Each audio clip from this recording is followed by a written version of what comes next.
बिहार के हाजीपुर में दो जांबाज महिला सिपाहियों ने बैंक लूटने आए लुटेरों को खदेड़ दिया। 3 लुटेरे हथियारों के साथ बैंक लूटने आए थे। महिला सिपाही पर पिस्टल तान दी और बैंक लूटने की कोशिश करने लगे, लेकिन महिला सिपाही ने अपनी राइफल लुटेरों पर तानी।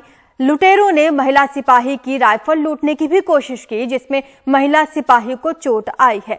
सदर थाना क्षेत्र के सेंदुआरी चौक स्थित ग्रामीण बैंक की एक घटना है, जिसका सीसीटीवी फुटेज आप देख पा रहे हैं। बैंक में 2 महिला सिपाही तैनात थी, जूही कुमारी और शांति कुमारी। इन दोनों पुलिस जवानों ने दिलेरी दिखाई और लुटेरों से भिड़ गए।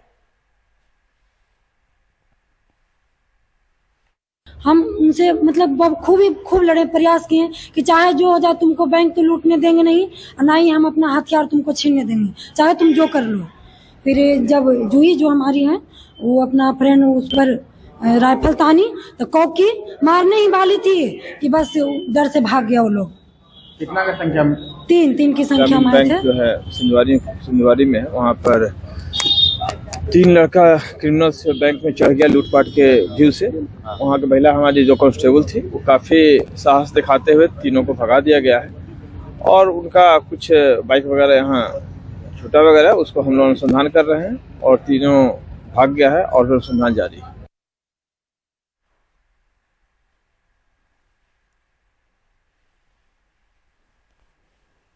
मुंबई पुलिस ने दिल्ली में रहने वाले एक ऐसे शातिर गिरोह का पर्दाफाश किया जो देश के दूसरे शहरों में जाकर चोरी को अंजाम देते थे, फिर ट्रेन या प्लेन से दिल्ली जाकर छिप जाया करते थे। तकरीबन 25 साल से इसी तरह की चोरी को ये लोग अंजाम दे रहे हैं। इस गिरोह को मुंबई की मालाड पुलिस ने राजधानी ट्रेन से भागते समय रतलाम में धर दबोचा है। सीसीटीवी में दिख रहे ये शातिर चोर दिल्ली के रहने वाले हैं, लेकिन मुंबई में आकर 10 मिनट में घर साफ कर चलते बनते थे। मालाड पुलिस को जब इसकी जानकारी मिली तो 70 से 80 सीसीटीवी खंगालते हुए पुलिस पहले जिस लॉज में ठहरे थे वहां पहुंची। पता चला वो रेल से दिल्ली जा रहे हैं। पुलिस ने सीसीटीवी से मिली उनकी तस्वीरों को रेलवे, जीआरपी और आरपीएफ को भेजा। दिल्ली जाने वाली राजधानी एक्सप्रेस में रतलाम में 3 चोरों को धर दबोचा गया। पुलिस हैरान तब हो गई जब उनके पास से 10 लाख के गहने मिले, जबकि मालाड में सिर्फ 1,87,000 रुपए की चोरी हुई थी। इन्वेस्टिगेशन में उनके पास से, उनके बैग वेग से 10 लाख का माल हमको रिकवर हुआ है, जिसमें सोना चांदी मेन है, जो लैपटॉप गया था वो है, और साथ में ही 7 केसेस उन्होंने 2 दिन में मुंबई में किए थे, जिसमें 5 मुंबई में और 2 मीरा भाईंदर में। साथ ही पुलिस को इनके पास से कुछ ऐसे औजार मिले जिनसे कुछ मिनटों में ही ये बंद घरों के ताले तोड़कर चोरी को अंजाम देते थे।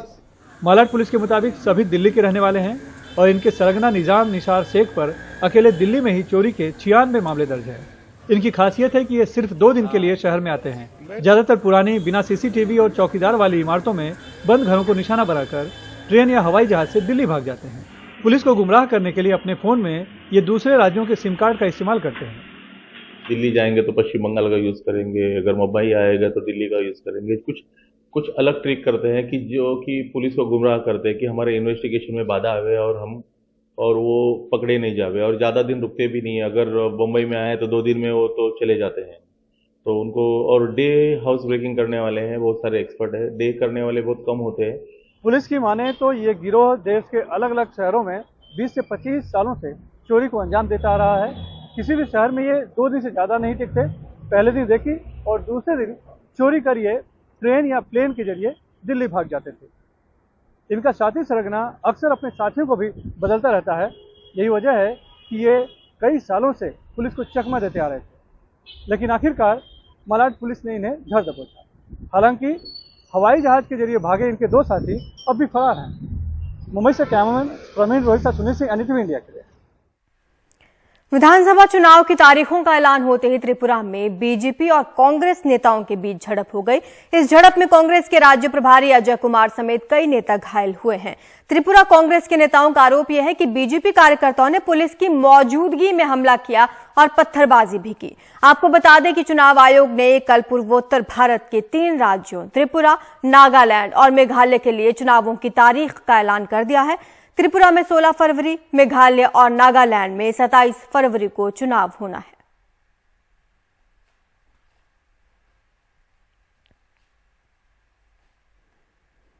इन तीनों ही राज्यों के लिए चुनाव आयोग ने कल प्रेस कॉन्फ्रेंस करने के बाद तारीखों का ऐलान कर दिया। अब आरोप ये लग रहा है कि यहां त्रिपुरा में चुनाव की तारीखों का ऐलान होने के बाद बीजेपी और कांग्रेस के कार्यकर्ताओं के बीच झड़प हुई, जिसमें राज्य प्रभारी भी घायल हो गए हैं। और कांग्रेस कार्यकर्ताओं ने यह आरोप लगाया कि पुलिस की मौजूदगी में बीजेपी कार्यकर्ताओं ने पत्थरबाजी की है। 2024 के लोकसभा चुनाव के लिए तेलंगाना के सीएम केसीआर पूरा जोर लगा रहे हैं। बुधवार को तेलंगाना के खम्मम में उन्होंने बगैर कांग्रेस गठजोड़ बनाते हुए एक बड़ी रैली की। इसमें अरविंद केजरीवाल, अखिलेश यादव, भगवंत मान, केरल के सीएम और सीपीआई नेता डी राजा भी शामिल हुए। बहरहाल मजबूत विपक्ष बनाने की इस कोशिश में ममता बनर्जी और नीतीश कुमार नजर नहीं आए।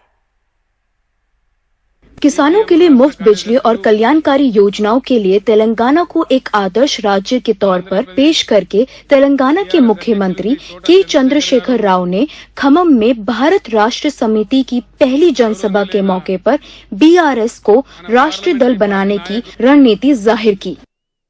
बीजेपी और कांग्रेस एक जैसे हैं, दोनों सिर्फ जबानी लड़ाई में शामिल रहते हैं। भारत में 10 लाख मेगावाट बिजली की क्षमता है, लेकिन 2 लाख मेगावाट से ज्यादा का इस्तेमाल नहीं हो रहा है।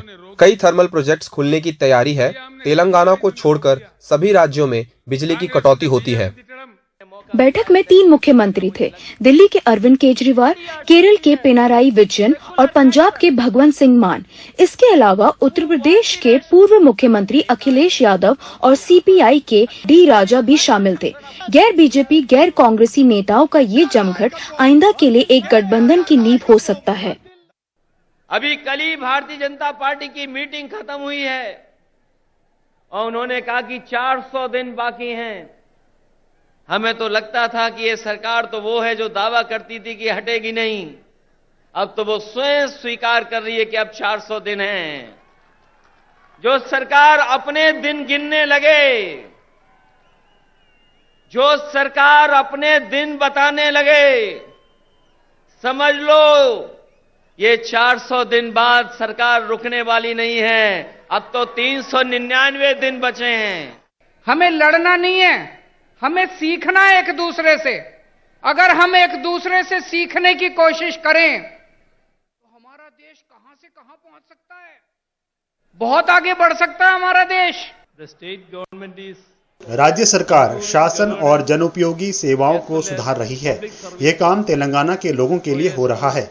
केरल और उसके लोग तेलंगाना के साथ हैं।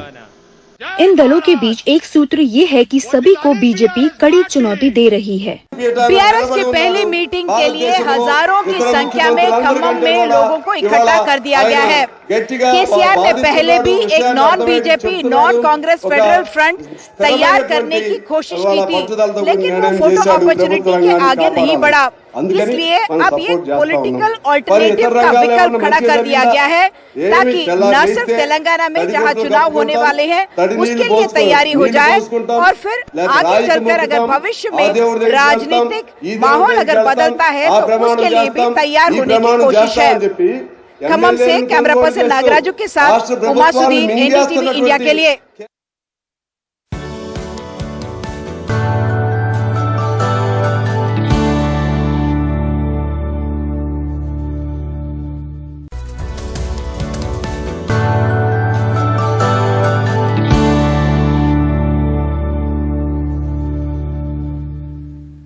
फर्जी खबरों के निर्धारण को लेकर केंद्र सरकार के ताजा फैसले पर संपादकों के समूह एडिटर्स गिल्ड ऑफ इंडिया ने कहा कि अगर फेक न्यूज के निर्धारण का अधिकार सिर्फ सरकार के पास होगा तो इससे सेंसरशिप के हालात पैदा हो जाएंगे। गलत खबरों से निपटने के लिए पहले से ही देश में कई कानून हैं। एडिटर्स गिल्ड ने कहा कि आईटी नियमों में संशोधन को हटाकर डिजिटल मीडिया के नियामक ढांचे के लिए परामर्श की नई पहल शुरू करें। इसके लिए प्रेस निकायों, मीडिया संगठनों और दूसरे हितधारकों के साथ सार्थक परामर्श का प्रयास हो ताकि प्रेस की स्वतंत्रता कमजोर ना हो।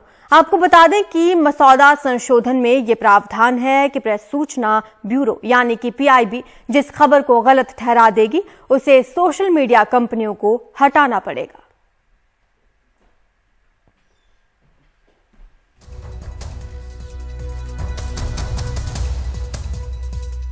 बुजुर्गों को रेल यात्रा में मिलने वाली रियायत अब तक बहाल नहीं हो पाई है। अब बजट से वरिष्ठ नागरिकों को उम्मीदें हैं। वित्त मंत्री निर्मला सीतारमण ने गुजारिश की ट्रेन टिकट पर रियायत बहाल करके बुजुर्गों को राहत दें।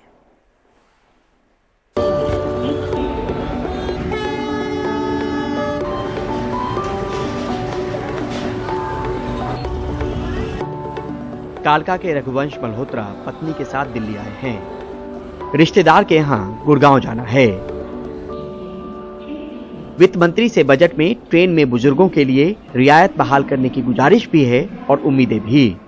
10% डिस्काउंट मिलता था, उस राहत की बहुत गुंजाइश थी उसमें। जो पेंशनर हैं उनके लिए इतना खर्चा करना बड़ा मुश्किल है, और ये महंगाई के जमाने में इतनी बहुत बुरी महंगाई है, इतनी बुरी हालत है। 50% वाला मिलना चाहिए, 50% मिलना चाहिए। बुजुर्गों के लिए तो बहुत जरूरी है, तो सोचना चाहिए। है जी, सोचना चाहिए, वित्त मंत्री को सोचना चाहिए बजट में। मैन बहादुर कहते हैं, काम तो जिंदगी भर कर लिया, उम्र के इस पड़ाव पर तो घूमना ही बचा है। प्राइवेट नौकरी में थे तो पेंशन नहीं, लिहाजा रियायत बहाल होने से घूमने के लिए परिवार के पैसे का सहारा नहीं लेना पड़ेगा।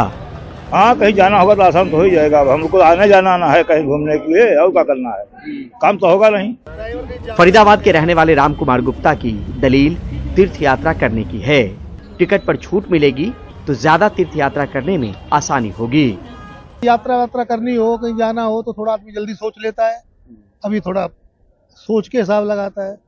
कहीं आना जाना हो तो चल देता है तुरंत।